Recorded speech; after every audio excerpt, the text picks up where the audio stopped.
Good morning students. या पूर्व class रे हम पढ़ते स्ट्रक्चर ऑफ माइक्रोस्पोर एक्टाइन एक्जाइन विषय सब देखी टेक्टम ब्रैक्यूलेट विषय देखी ये पर आम पढ़ा गोटे प्रोसेस नाम हूँ माइक्रो गैमेटोजेनेसिस।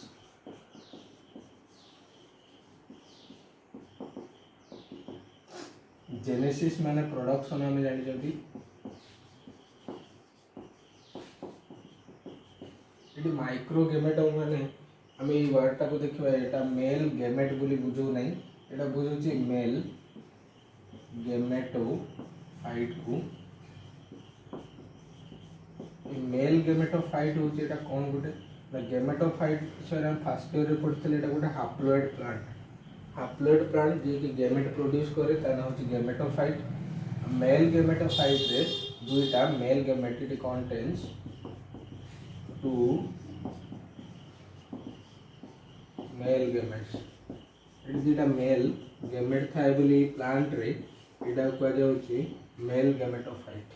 तो जो मेल गैमेटोफाइट जो अच्छी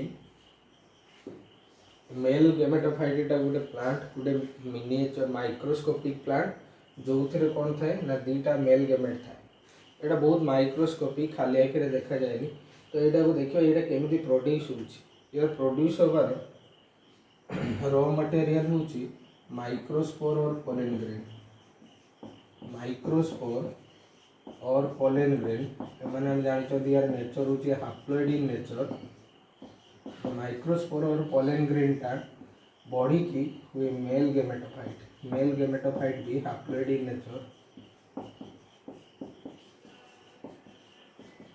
मेल गैमेटोफाइट प्रोड्यूस हुए ये प्रोसेस टा कहुए माइक्रो गैमेटोजेनेसिस। तो या डेफिनेशन बाबत को देखा डेफिनेशन कौन it is the process of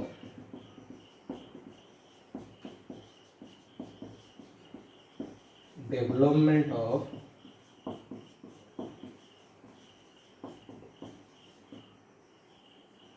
haploid male gametophyte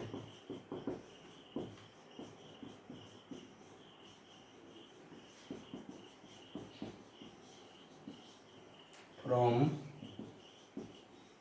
haploid microspore और पोलेन ग्रेन। ये प्रोसेस टा कहुच्छी माइक्रो गैमेटोजेनेसिस और डेवलपमेंट ऑफ मेल गैमेटोफाइट। तो ये डेवलपमेंट ऑफ मेल गैमेटोफाइट रो स्टेप्स देखा यहाँ दुईटा स्टेप्स रुए ये माइक्रो गैमेटोजेनेसिस बा डेवलपमेंट ऑफ मेल गैमेटोफाइट दुईटा स्टेप्स रुए। स्टेप्स दुईटा को जानवे कौन कौन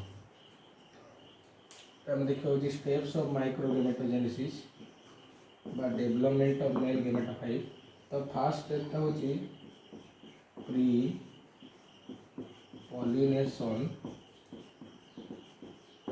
डेवलपमेंट और सेकेंड स्टेपटा हूँ पोस्ट पॉलिनेशन डेवलपमेंट।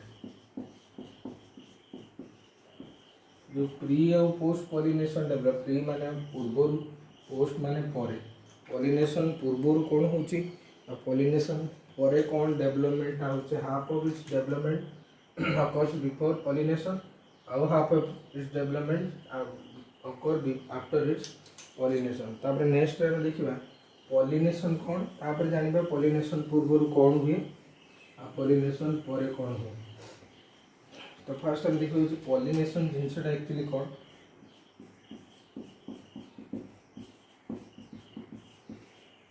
तो आम जानी आम मेल रिप्रोडक्टिव स्ट्रक्चर विषय मेल रिप्रोडक्टिव स्ट्रक्चर ना हूँ स्टामेन।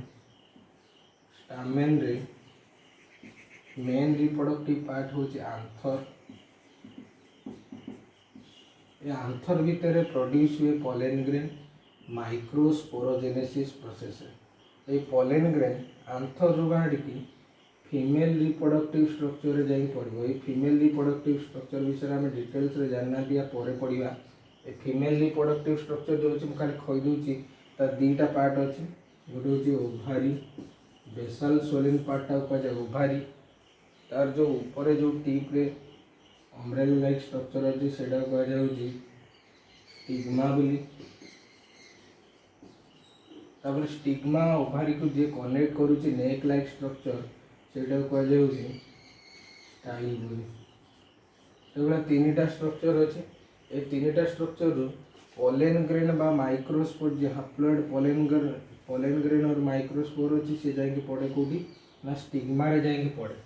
ଏଇ ଯେଉଁ ଆନ୍ଥରରୁ ପୋଲେନ୍ ଗ୍ରେନ୍ ଯାଇକି ଗୋଟା ମାଇକ୍ରୋସ୍ପୋର और ପୋଲେନ୍ ଗ୍ରେନ୍, ଏ ଆନ୍ଥରରୁ ପୋଲେନ୍ ଗ୍ରେନ୍ ଯାଇକି କେଉଁଠି ପଡ଼ୁଛି ନା ଷ୍ଟିଗ୍ମାରେ ପଡ଼ୁଛି। ଏ ପ୍ରୋସେସଟାକୁ କୁହାଯାଉଛି pollination.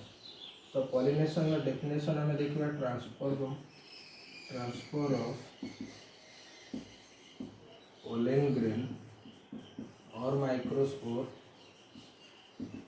from anther to stigma। anther ରୁ स्टिग्मारे जाइए पोलेन ग्रेन पड़ो बा माइक्रोस्पोर पड़ो से प्रोसेसटा कहुए पॉलिनेशन। आम ये दुईटा स्टेप देखुचे, गोटे प्री पॉलिनेशन डेवलपमेंट माने पॉलिनेशन पूर्वर कौन डेवलपमेंट हुए, आ गोटे हूँ पोस्ट पॉलिनेशन डेवलपमेंट। ये प्री और पोस्ट पॉलिनेशन डेवलपमेंट को जगह हुए ना प्री पॉलिनेशन डेवलपमेंट हूँ आंथर भीतर हुए इनसाइड आंथर। पोस्ट पॉलिनेशन डेवलपमेंट हुए स्टिग्मा रे हुए। तो ये दुईटा प्रोसेस को आम देखा प्री पॉलिनेशन डेवलपमेंट आउ पोस्ट पॉलिनेशन डेवलपमेंट। फास्ट आम स्टार्ट करवा स्टेप नंबर 1 जोटा कि प्री पॉलिनेशन डेवलपमेंट।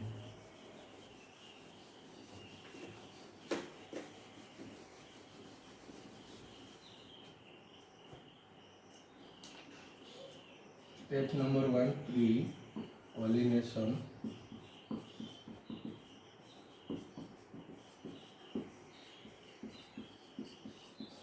डेवलपमेंट। जो प्री पॉलिनेशन डेवलपमेंट अच्छी कौ जगह साइटटा देखा कौ जगह ये डेवलप हो साइटटा देखा ये हूँ इनसाइड आंथर। आंथर भितर यार डेवलपमेंटा हुए।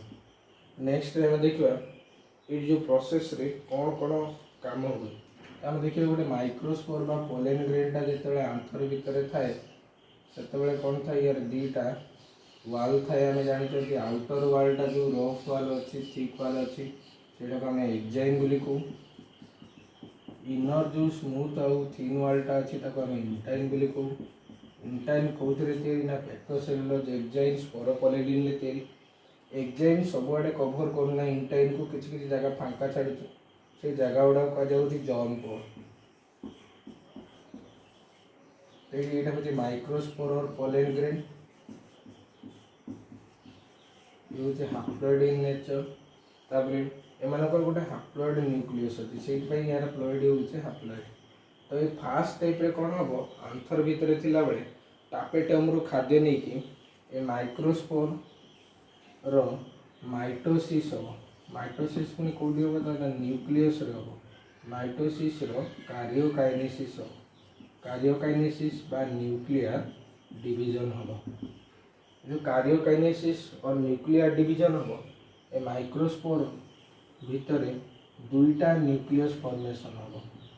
एटा गोटे न्यूक्लियस एटा गोटे न्यूक्लियस एवं दुईटा कार्योकाइनेसिस न्यूक्लियर डिवीजन होला फल ए दुईटा न्यूक्लियस फॉर्मेशन हो। तापर देखिबा ए जो कार्योकाइनेसिस सरला परे नेक्स्ट स्टेप रे ए जो साइटोप्लाज्म अच्छी गोटे न्यूक्लियस चारिपटे साइटोप्लाज्म आसिक ए जगह रे गैदर हम। ए साइटोप्लाज्म गैदरिंग द्वारा ता चारिपटे कालोज प्लग फॉर्मेशन हम।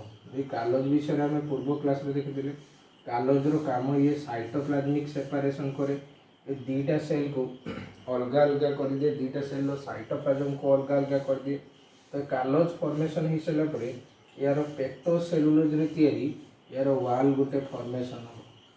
यही सब काम हो सारा पर बर्तमान ये जो टोटाल जो कंटेंटा ये जगह रही यहाँ गोटे सेल हो माने ये आम ये पूरा स्ट्रक्चर को देखा यहाँ हूँ सेल माइक्रोस्पोर भितर बर्तमान आउ गोटे सेल छोट सेलटे डेभलप हो।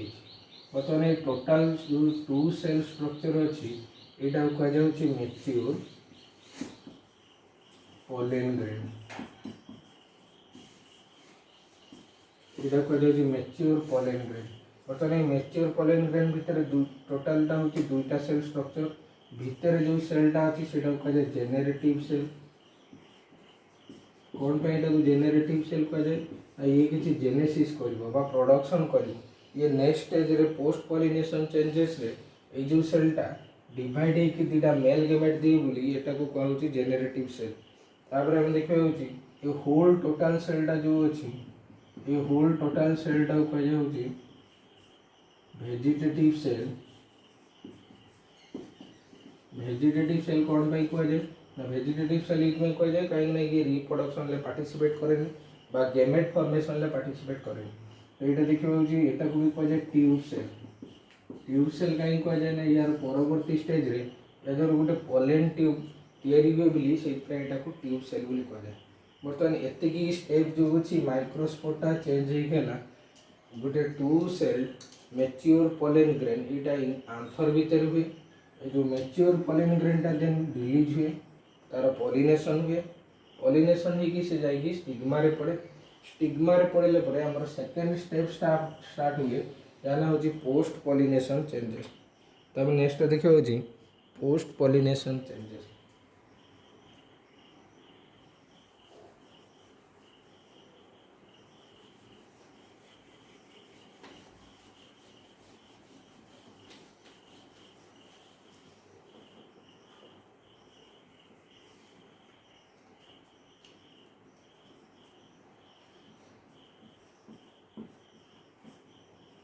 देखिए सेकेंड स्टेप माइक्रोगेमेटोजेनेसिस रो जोटा कहूँ पोस्ट पॉलिनेशन चेंजेस पॉलिनेशन पर गोटे मैच्योर पोलेन ग्रेन बा टू सेल पोलेन ग्रेन जाकि स्टिग्मा रे पड़े स्टिग्मा रे पड़वा द्वारा कौन हो स्टिग्माटा हाईली न्यूट्रिटिव देन टापेटो और यहाँ हूँ two cell mature pollen grain या ऊपर कालोज प्लग अच्छी जी कि एक अन्य सेल टू सेपरेट करुच्ची या भितर तार निजर साइटोप्लाज्म अच्छी आउ या निजर न्यूक्लियस या भितर अच्छी या भितर निजर न्यूक्लियस अच्छी ये जो सेलटा को आम कहते जेनेरेटिव सेल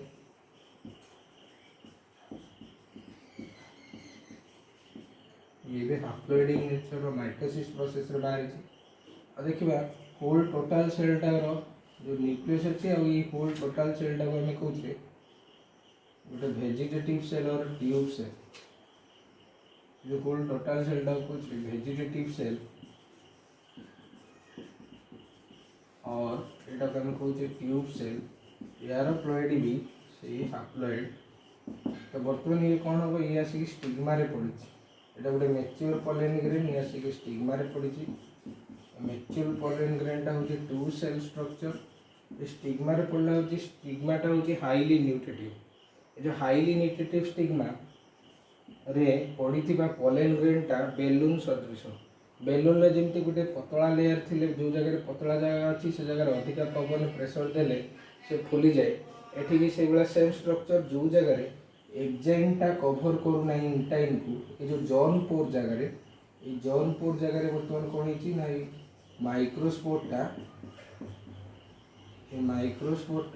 थीन अच्छे ये जौनपुर जगह जो स्टिग्माटा हाईली न्यूट्रिटिव स्टिग्मा रे खाद्य अधिका पाई ये फुलिया को चाहूब बट यहाँ चारिपटे जेहेतु एग्जाइन अच्छी ये फुली पार्थिबी तो जो जगह एग्जाइन नहीं जो जगह पतला कवरिंग अच्छी माने जो जगह जौनपुर अच्छी से जगह कौन हम यार गोटे ट्यूब लाइक एक्सपीरियंस बाहर ट्यूब लाइक आउटग्रोथ बाहर जोटा को आम कहू पोलेन ट्यूब बोली ट्यूब लाइक अपीरेंस जो बाहर ट्यूब लाइक आउटग्रोथ बाहर यहाँ को आम कहू पोलेन ट्यूब बोली पोलेन ट्यूब फॉर्मेशन कर जो बड़ सेलटा को कहुए जो वेजिटेटिव सेलटा को कहुए ट्यूब सेल बोली कहुए बर्तमान ये जो पोलेन ट्यूबटा बाहर जौनपुर देकी जौनपुर देकी जो पोलेन ट्यूब बाहर यहाँ जेहेतु एम बहुत गुड़ा जौनपुर अच्छी तो चांसेस अच्छी बहुत गुड़ा जौनपुर देकी बहुत गुड़ा पोलेन ट्यूब बाहर बट एमानकर फॉर्मेशन हुए मोस्ट ऑफ द प्लांट मानकर गोटे सिंगल पोलेन ट्यूब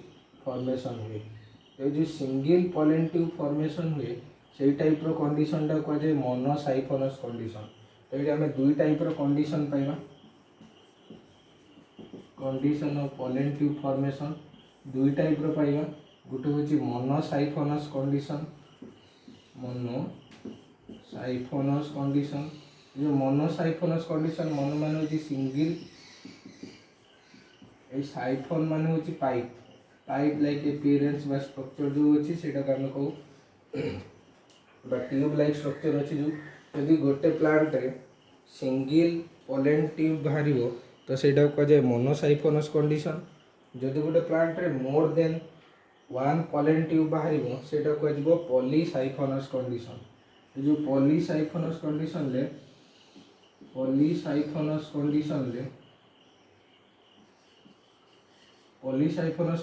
ले more than one pollen tube ये साइफोन माने पाइप ये पाइप कहले क्या बुझाऊँ ना पॉलन ट्यूब को बुझाऊँ। तो ये more than one pollen tube जब बाहर से कह पॉलीसाइफोनस कंडीशन। ये पॉलीसाइफोनस कंडीशन देखा जाए क्यूकुरबिटासी फैमिली यहाँ बहुत रेयर देखा जाए मेनली ये क्यूकुरबिटासी फैमिली रे ही देखा जाए काकुड़ी बोईतालु यही सब फैमिली देखा जाए। बर्तमान आम देखा ये जो स्ट्रक्चर सब कॉमन टाइप जेहेतु मोनोसाइफोनस टाइप तो ये मोनोसाइफोनस टाक आम हूँ देखा मोनोसाइफोनस कंडीशन कौन हो। तो बर्तमान कौन हम ये next step mature pollen grain भितर जहाँ जहाँ कंटेंट अच्छी और यार vegetative cell nucleus generative cell with its nucleus यार साइटोप्लाज्मिक कंटेंट सबू पलि आस कौटी टीप को पलि आस यहाँ हूँ वेजिटेटिव सेल न्यूक्लियस ये टोटालटा हूँ वेजिटेटिव सेल और ट्यूब सेल ता न्यूक्लियसटा ही टीप को पलि तापर एमानकर जेनेरेटिव सेल जो अच्छी सी भी टीप को पलि यहाँ हूँ जेनेरेटिव सेल यहाँ जेनेरेटिव सेल साइटोप्लाज्म या भितर अच्छी जेनेरेटिव सेल न्यूक्लियस या चारिपटे कालज रही ये जो सेलटा को अन्य सेल मानक सेपारेट करुच्ची। बर्तमान देखिए एमानकर या भितर जेनेरेटिव सेल निजर न्यूक्लियस अच्छी यहाँ जेनेरेटिव सेलटा पूरा टीप को पलि जेनेरेटिव सेल यहाँ haploid cell haploid generative cell. बर्तमान यार जी साइटोप्लाज्मिक कंटेंट भी ये सब पलि आसोटी टीप रिजन को पलि टीप रिजन को पलि बाकी जगह ये जगह किसी भी ना। तो बर्तमान ये जो टीप रिजन में सबकि अच्छी यही जगह किसी भी ना। तो ये जो जगटा कहुच्छे ये जो जगटा कहुए इनएक्टिव जोन बा इनएक्टिव रिजन ये जो जगटा अच्छी जेहतु सबकि ये अच्छी तो यहाँ कहुए एक्टिव रिजन। बर्तमान ये इनएक्टिव रिजन आउ एक्टिव रिजन को अलगा करने एमानक भितर ये कार्लोज प्लग फॉर्मेशन हो कार्लोज फॉर्मेशन द्वारा साइटोप्लाज्म सेपरेशन हुए। ये जगह कौन होची ना कार्लोज फॉर्मेशन द्वारा एक्टिव रिजन आउ इनएक्टिव रिजन कौन होती अलगा होती। यहाँ हूँ प्रोसेस रो सेकेंड स्टेप जोटी कौन है ना जेनेरेटिव सेल सेल जी कंटेंट सब अच्छी सबू माइग्रेट कले कड़ी ना यार टीप आड़ को पॉलन ट्यूब टीप आड़ को माइग्रेट करने द्वारा कौन हो गोटे जगह एक्टिव रिजन आ गोटे जगह इनएक्टिव रिजन फॉर्मेशन है। एक्टिव आउ इनएक्टिव रिजन मझे कौन है ना कार्लोज प्लग फॉर्मेशन है। तब नेक्स्ट कौन हुए आम देखा नेक्स्ट हूँ लास्ट स्टेप ये जो पॉलन ग्रेन अच्छी पॉलन ग्रेन जो पॉलन ट्यूब अच्छी ये पॉलन ट्यूबटा भितर जो जेनेरेटिव सेल अच्छी सी माइटोसिस प्रोसेस रे डिवाइड हो मैं देखीदा पुणी थे से सेम स्ट्रक्चर अच्छी जगह एम गोटे पॉलन ट्यूब फॉर्मेशन होता मोनोसाइफोनस कंडीशन कहुए। मोस्ट ऑफ दी प्लांट मानकर मोनोसाइफोनस कंडीशन देखा जाए। यहाँ हूँ वेजिटेटिव सेल होल सेल गोटे न्यूक्लियस। बर्तमान कौन हम एम जो जेनेरेटिव सेल अच्छी सी जेनेसिस करे बोली तार जेनेरेटिव सेल सी माइटोसिस प्रोसेस रे डिवाइड हो माइटोसिस प्रोसेस रे डिवाइड होगी दीटा स्मॉल साइज रो सेल फॉर्मेशन कर गोटे सेल दीटा सेल फॉर्मेशन कर देखिए दीटा सेल को आम कहू दीटा मेल गेमेट बोली दीटा मेल गेमेट चारिपटे कार्लोज प्लग अच्छी जी होल टोटाल सेल अन्य सेल माने जो गेमेट सेल को दुटा को अलग करुच्ची एमानकर निजर साइटोप्लाज्म अच्छी जेनेरेटिव सेल ये फॉर्मेशन होची बोली हम जानि पारछे। तो बर्तमान जेनेरेटिव सेल जे थिला ए जो सेलटा ये डिवाइड है कि दुटा सेल फॉर्मेशन कला ये दुटा सेल फॉर्मेशन कर सारे पर यार भी एक्टिव जोन अच्छी एक्टिव रीजन अच्छी जोटी सब किछि अच्छी तापर इनएक्टिव जोन अच्छी जोटी किछि नै एक्टिव जोन को इनएक्टिव जोन ठू सेपरेट करूची किए ना कार्लोज प्लग सेपरेट करूची कार्लोज गुड़ा सब अच्छी जो सेटा सेपरेट करूची। बर्तमान ये कहवा ये जो स्ट्रक्चरटा बर्तमान तैयारी है ये स्ट्रक्चर को आम देखिए यार कौन अच्छी ना दुटा मेल गेमेट अच्छी ये दुटा हूँ मानकर मेल गेमेट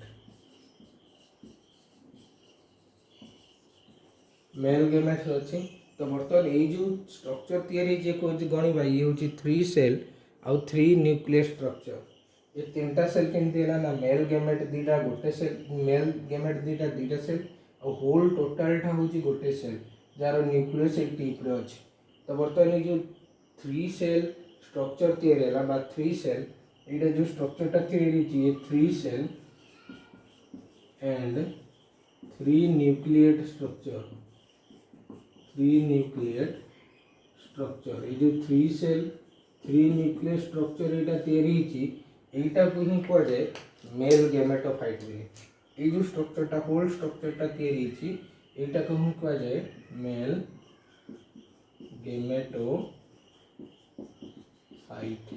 जो मेल गेमेटोफाइट तैयारी ये 3 सेल 3 न्यूक्लियस स्ट्रक्चर जहाँ भितर दुटा मेल गेमेट अच्छी ये गोटे मिनिएचर प्लांट जी कि गेमेट फॉर्मेशन करा गोटे हाप्लॉइड प्लांट कहीं यार सबू सेल हाप्लॉइड ये मेल गेमेट जो दुटा तैयारी जेनेरेटिव हाप्लॉइड सेल तैयारी ये दुज हाप्लॉइड वेजिटेटिव सेल नेचर देखिए होल टोटाल सेल हो ट्यूब सेलटा हो टोटाल हो हाप्लॉइड।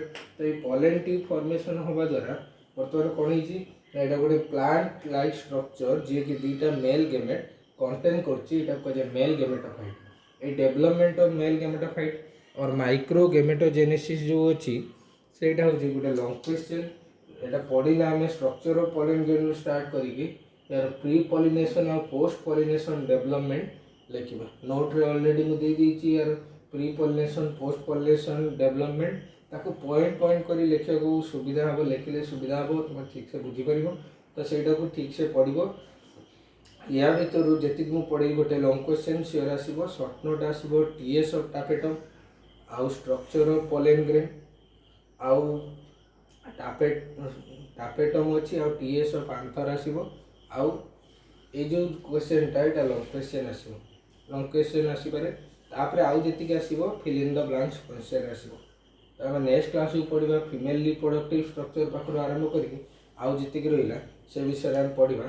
तो यहाँ हूँ आमर लॉन्ग क्वेश्चनटा कंप्लीट हो गला नेक्स्ट क्लास को देखा आउ सब।